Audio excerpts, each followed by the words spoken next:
Une amende pour consommation de stupéfiants, quel impact sur la santé? Une amende de 200 € pourrait sanctionner toute personne surprise par la police en train de consommer du cannabis ou tout autre stupéfiant. Des associations dénoncent une mesure qui ne ferait qu'aggraver un problème de santé publique. Dans le cadre d'une loi visant à réformer la justice, les députés viennent d'adopter une amende forfaitaire pour usage de stupéfiants, dont le montant a été fixé à 200 €.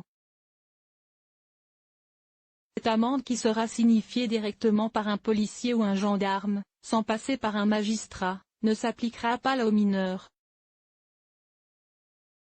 La mesure n'est pas encore en vigueur, mais suscite d'ores et déjà la polémique. Dans une conférence de presse organisée le 13 novembre 2015, au siège de Médecins du Monde, diverses associations mais aussi des représentants du monde judiciaire et de la police dénoncent l'article 37 de la future loi. Leurs arguments sont développés dans un livre blanc. Tous partent du même constat: malgré une législation anti-drogue de plus en plus répressive, la France affiche des niveaux de consommation très élevés, que ce soit en matière de cannabis, premier au niveau européen, et de cocaïne, troisième au niveau européen, pour les drogues illégales, mais aussi de tabac et d'alcool pour les produits autorisés.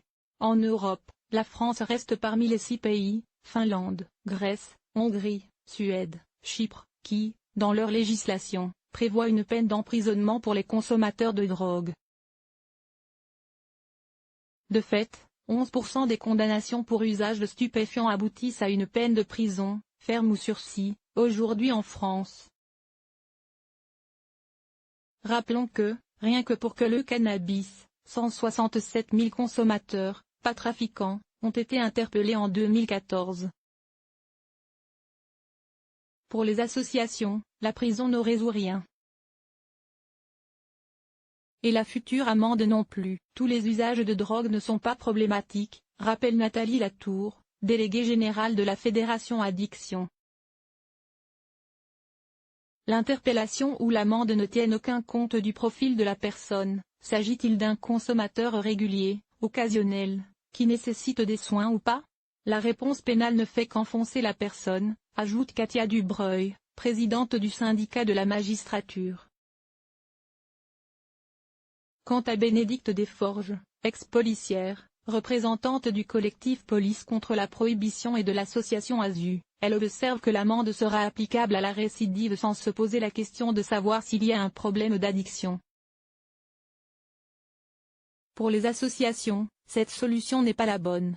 Elles incitent les pouvoirs publics à réfléchir à d'autres modèles, une meilleure prévention, une réelle prise en charge des patients addicts, en rappelant qu'en 2017, l'ONU et l'OMS, Organisation mondiale de la santé, ont appelé à dépénaliser l'usage des drogues au niveau mondial.